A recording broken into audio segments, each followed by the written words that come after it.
Hello friends, this is Vidya Gyanam. Here I am with my another video. Okay, so आपको मैंने अपने last video में बताया था कंपनी। अच्छा, तो ये वीडियो देखने से पहले आपको मेरा लास्ट वीडियो जरूर देखना चाहिए, बिकॉज उसमें मैंने कंपनी के ऑल डेफिनेशन, मीनिंग, फीचर्स सब कुछ बहुत अच्छे से एक्सप्लेन किया था। सो इस वीडियो में उसी चैप्टर को आगे कंटिन्यू करूँगी, जिसमें है हमारा कंपनी के टाइप्स क्या हैं और उनका मीनिंग क्या है। ठीक है, सो सबसे पहले स्टार्ट करते हैं। फर्स्ट कंपनी है हमारी पब्लिक कंपनी। पब्लिक कंपनी क्या होती है? गवर्नमेंट के थ्रू जो भी यंग एंटरप्रेन्योर हैं उनको इनकरेज करने के लिए जो कंपनी स्टार्ट की गई है उसे हम वन पर्सन कंपनी कहते हैं, ओपीसी भी बोलते हैं। इसमें एक पर्सन ही अपने बिजनेस को स्टार्ट कर सकता है। उसे कंपनी को स्टार्ट करने के लिए बहुत सारे पार्टनर्स या बहुत सारे लोगों की ज़रूरत नहीं होती है। बिज़नेस को स्टार्ट करने के लिए उसे जो भी फंड चाहिए होता है वो उसको गवर्नमेंट के थ्रू प्रोवाइड किया जाता है। और सबसे इम्पोर्टेंट बात ये है यहाँ पे जो याद रखने वाली वो ये है कि गवर्नमेंट आपकी जो होती है वो इनकरेज करती है, तो वो उसके लिए फ़ंड भी प्रोवाइड करती है। हमारे बहुत सारे इंस्टीट्यूशंस हैं जो इंटरप्रेन्योरशिप को इनकरेज करने के लिए, बिज़नेस को स्टार्ट करने के लिए फ़ंड प्रोवाइड करते हैं गवर्नमेंट के थ्रू से। ठीक है, सो यहाँ पे सोल प्रोप्राइटरशिप और ओपीसी दो अलग चीज़ें होती है। सोल प्रोप्राइटरशिप जो होती है वो पर्सन अपनी इनकम से, अपनी सेविंग से स्टार्ट करता है और उसका मेन पर्पस अपने लिए ही अर्निंग करना है, और वो किसी के साथ भी अपने प्रॉफिट को शेयर नहीं करता। पर वन पर्सन कंपनीज जो होती है वो एक कंपनी की तरह वर्क करती हैं। उसकी लीगल आइडेंटिटी होती है और कुछ लिमिटेड लाइबिलिटीज़ भी होती हैं, तो उनको अपने प्रॉफिट को आगे शेयर भी करना पड़ता है। ठीक है, सो यही इसमें लिखा हुआ है, आप रीड आउट कर लीजिएगा, मैंने बस आपको समझा दिया हुआ है। नेक्स्ट है हमारा प्राइवेट कंपनी। प्राइवेट कंपनी क्या होती हैं? ऐसी कंपनीज जो दो या दो से ज़्यादा लोग मिलकर एक कॉरपोरेट बनाते हैं, जिसमें कंपनीज एक्ट के अंदर रजिस्टर्ड किया जाता है। ये जो स्टॉक होते हैं इसके, यानी जो शेयर्स होते हैं वो लिस्टेड होते हैं किसी स्टॉक लिस्टिंग कंपनी के अंदर, और ये पब्लिक में कैपिटल और फंड के लिए पब्लिक को इनवाइट नहीं कर सकती। हाँ जी, सबसे इम्पॉर्टेंट पार्ट होता है कि प्राइवेट कंपनीज ऐसी कंपनीज हैं जिनके को ये अधिकार नहीं दिया गया है कि उनके पास अगर फंड नहीं है एक पर्टिकुलर अमाउंट में, तो वो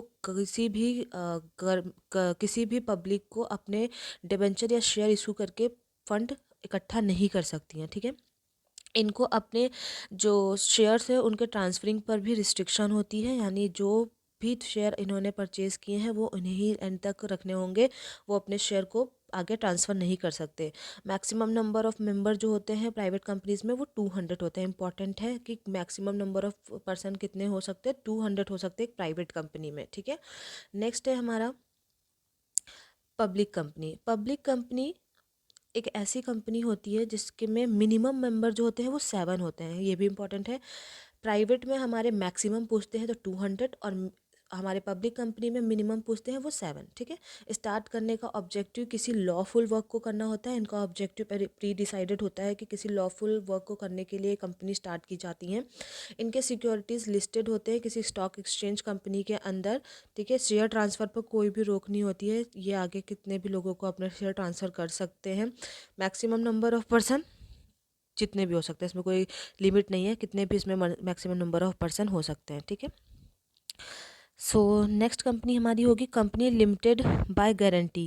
अ company in which the liability of a member is limited to a definite sum started to the memorandum of association of a company. Memorandum of association क्या होता है? जिसमें किसी कंपनी के सारे रूल्स एक बुक पे लिखे होते हैं। ठीक है, वो उनका मेमोरेंडम ऑफ एसोसिएशन होता है। जो भी मेंबर्स उस कंपनी में वर्क कर रहे हैं उसका, उन लोगों का उस मेमोरेंडम ऑफ एसोसिएशन, जिसको हम MOA भी बोलते हैं, उस पे साइन होता है कि उन्हें ये सारी चीज़ें फॉलो ही करनी पड़ेंगी। ठीक है, और कोई भी अगर पर्सन उस MOA को ब्रीच करता है यानी तोड़ता है तो उसके ऊपर लीगल एक्शन भी लिया जा सकता है। तो कंपनी लिमिटेड बाय गारंटी का मतलब यही है, इस कंपनी में कंपनी के सभी मेंबर्स को जो लाइबिलिटी होती है वो MOA के अंदर मेंशन लिमिट्स के द्वारा तय की जाती है। इन्हें या प्रॉमिस किया जाता है कि कंपनी के ख़त्म होने पर, हाँ जी, तो सबसे इम्पोर्टेंट ये है कि यहाँ पे ये प्रॉमिस किया जाता है कि जब कंपनी पूरी तरीके से ख़त्म हो जाएगी, यानी कंपनी पूरी तरीके से बंद हो जाएगी, तब उन्हें कंपनी के एसेट्स में हिस्सा दिया जाएगा। मेमोरेंडम ऑफ एसोसिएशन में जितने मेंबर्स के साइन होंगे उन्हें कंपनी के ख़त्म होने पर कंपनी की जो भी एसेट्स बचती है उसमें से उन्हें हिस्सा दिया जाएगा, ये उनको गारंटी दी जाती है। ठीक है, तो लिमिटेड बाय गारंटी है इसके बाद नेक्स्ट है हमारा on the basis of liability company limited bye share. Okay, company limited bye share इस तरह की कंपनी का मीन है कि उसके सभी सदस्यों की दायित्व, उसके द्वारा दायित्व मीन्स लाइबिलिटी, और उसके द्वारा खरीदे गए शेयर की वैल्यू तक ही लिमिटेड होते हैं। जितने के शेयर आपने परचेज किए हैं, आपकी लाइबिलिटी केवल अपने शेयर की वैल्यू तक ही लिमिटेड है, ठीक है। वो केवल वही अमाउंट पे करेंगे जो उन्हें अपने खरीदे गए शेयर पर पे करनी होती है। उससे ज़्यादा की अमाउंट वो पे नहीं करते। तो अमाउंट जो उनकी लाइबिलिटी होती है वो उनके परचेज किए गए शेयर की वैल्यू तक ही डिसाइडेड होती है, लिमिटेड होती है, ठीक है। इसके बाद हमारा नेक्स्ट है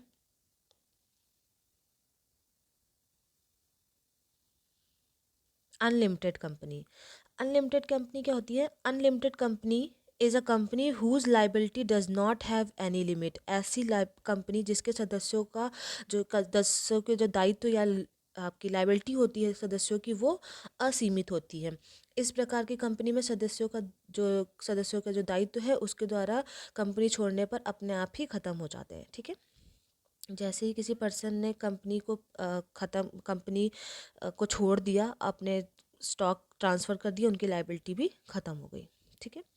नेक्स्ट है हमारा स्पेशल कंपनीज या गवर्नमेंट कंपनीज। ऐसी companies whose at least 51% paid up share capital is owned by central government और स्टेट गवर्नमेंट। जब किसी कंपनी के 51 यानी 50+1 जो पेड अप शेयर होता है उस पर गवर्नमेंट कोई भी हो सकती है, स्टेट गवर्नमेंट और सेंट्रल गवर्नमेंट का जो अधिकार होता है, तो वो कंपनीज़ क्या हो जाती है? हमारी गवर्नमेंट कंपनीज़ हो जाती हैं, ठीक है। और इन कंपनीज़ के आगे कंपनीज आगे बोल रहे हैं कि it also covers a company whose holding company is government company. और इसमें वो कंपनीज भी एक्सेप्ट की जाती हैं जो गवर्नमेंट कंपनी की होल्डिंग कंपनीज होती हैं। मैं आगे बताऊंगी आपको होल्डिंग कंपनीज भी क्या होती हैं, ठीक है। इसके बाद नेक्स्ट है हमारा फॉरेन कंपनीज।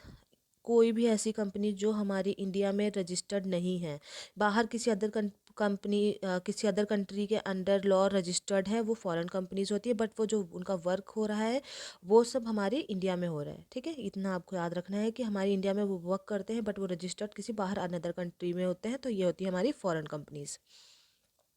नेक्स्ट होता है हमारा section 8 company. A company formed for a charitable object. Okay, ऐसी कंपनीज जो किसी चैरिटेबल ट्रस्ट के द्वारा चलाई जा रही हैं, जिनका पर्पस क्या होता है? रिसर्च करना, sports, art, education, social welfare, environment, मतलब ऑल अगर बोले तो उनका काम चैरिटेबल वर्क होता है उनका, ठीक है। ऐसी कंपनीज को क्या कहते हैं हम? कौन से कंपनी एक्ट के अंदर वर्क करती हैं? वो सेक्शन 8 के अंदर, ठीक है। और ऐसी कंपनीज गवर्नमेंट के द्वारा स्पेशल लाइसेंस दिया जाता है इनको। जो भी प्रॉफिट होता है वो उसका यूज़ अपने वर्क को आगे एक्सपेंड करने के लिए किया जाता है। और इसमें जो भी मेंबर्स होते हैं वो अनपेड होते हैं, उन्हें किसी तरीके की कोई सैलरी या कोई अदर प्रॉफिट नहीं मिलता है, ठीक है। नेक्स्ट है हमारी public financial institution. Public financial institution क्या होती है? The companies which are engaged in financial and investment business and whose 50% more paid up share capital is held by central government and are established under any act termed as financial. Okay, ऐसी companies जिसके 51% paid up capital पे government का अधिकार होता है, और ये companies वो होती हैं जो फिनेंस प्रोवाइड करती है। जैसे मैंने अभी आपको बताया था ओपीसी, तो ओपीसी कहाँ से फिनेंस लेगा? तो उनके पास ये सारी कुछ इंस्टीट्यूशंस होते हैं जहाँ से वो अपने बिजनेस को एक्सपेंड करने के लिए या बिजनेस स्टार्ट करने के लिए, इंटरप्रेन्योरशिप स्टार्ट करने के लिए फिनेंस की ज़रूरत होगी, तो ऐसी कंपनीज उन्हें फिनेंस प्रोवाइड करती हैं, ठीक है। नेक्स्ट है हमारा on the basis of control holding company. मैंने अभी आपको बताया था होल्डिंग कंपनी क्या होती है। ऐसी कंपनी जो किसी दूसरी कंपनी के वर्क पर अपना लीडरशिप यानी अपनी स्पॉन्सरशिप रखती हैं, ठीक है। और बोर्ड ऑफ डायरेक्टर चुनने का इनको अधिकार होता है। किसी दूसरी कंपनी के बोर्ड ऑफ डायरेक्टर चुनने का जो हक होता है या बोल सकते अधिकार होता है, वो होल्डिंग कंपनीज का होता है, ठीक है। और इनको दूसरी कंपनीज के जो भी वर्क वहाँ पे ऑपरेट हो रहा है उस पर भी ये लीड करते हैं। आंसरेबल दूसरी अदर कंपनीज इनके लिए आंसरेबल होती हैं, ठीक है। और 51% शेयर पर इनका अधिकार होता है किसी अदर कंपनी के। सो यहाँ पे नेक्स्ट है हमारा subsidiary company, just opposite holding company. ऐसी कंपनीज जिसके 51% और पेड अप कैपिटल किसी दूसरी कंपनी के अंडर होते हैं, ठीक है, उन्हें होल्डिंग कंपनीज कहते हैं। यानी बड़ी कंपनी जब किसी छोटी कंपनी को अपने अंडर ले लेती है तो उसकी पेड अप कैपिटल पर 51% अपना अपना अधिकार ले लेती है, ठीक है। तो ऐसी कंपनीज को हम सब्सिडरी कंपनी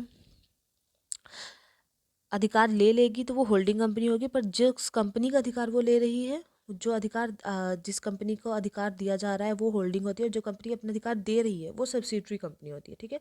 सो यही लिखा है मैंने यहाँ पे, किसी दूसरी कंपनी का अधिकार होता है, इस कंपनी के बोर्ड ऑफ डायरेक्टर भी दूसरी कंपनी के द्वारा ही चुने जाते हैं। सेम एज, आप बस इसको उल्टा कर दीजिए, होल्डिंग कंपनी में जो मैंने अभी आपको बताया सेम एज सब्सिडरी कंपनी, उसका उल्टा हो जाएगा। एसोसिएटेड कंपनी क्या होती है? ऐसी कंपनी जिस पर किसी दूसरे कंपनी का इन्फ्लुएंस होता है, यानी 20% का किसी अदर कंपनी का वोटिंग राइट होता है, ठीक है। 20% ओनली, याद रखना, परसेंटेज अमाउंट जो होगी वो 20% है, ओनली 20% जो उसके पेड अप कैपिटल होती है वो किसी अदर कंपनी के अंडर होती है, और उनके वोटिंग राइट पर वो दूसरी कंपनी का अधिकार होता है। और इसमें जो भी वर्क या मैनेजमेंट है वो उसका कंट्रोल होता है, कंट्रोल कोई अदर कंपनी करती है। सब्सिडरी कंपनी और एसोसिएटेड कंपनी दोनों अलग हैं। सब्सिडरी कंपनी वो होती है जिसके में 51% होता है, ठीक है, और यहाँ पर 20% होगा अदर कंपनी का इन्फ्लुएंस। तो ये होती है हमारी एसोसिएटेड कंपनी। तो यहाँ पे हमारे कुछ टाइप्स है कंपनीज़ के। आई होप आप लोगों को सारे टाइप समझ में आए होंगे। And so like and share जितना आप कर सकते हैं, बिकॉज शेयरिंग इज़ केयरिंग। आप देखते रहिए वीडियोस, और भी मैं आपके लिए न्यू वीडियोस बनाऊंगी। और keep support, keep learning. Thank you guys, thank you.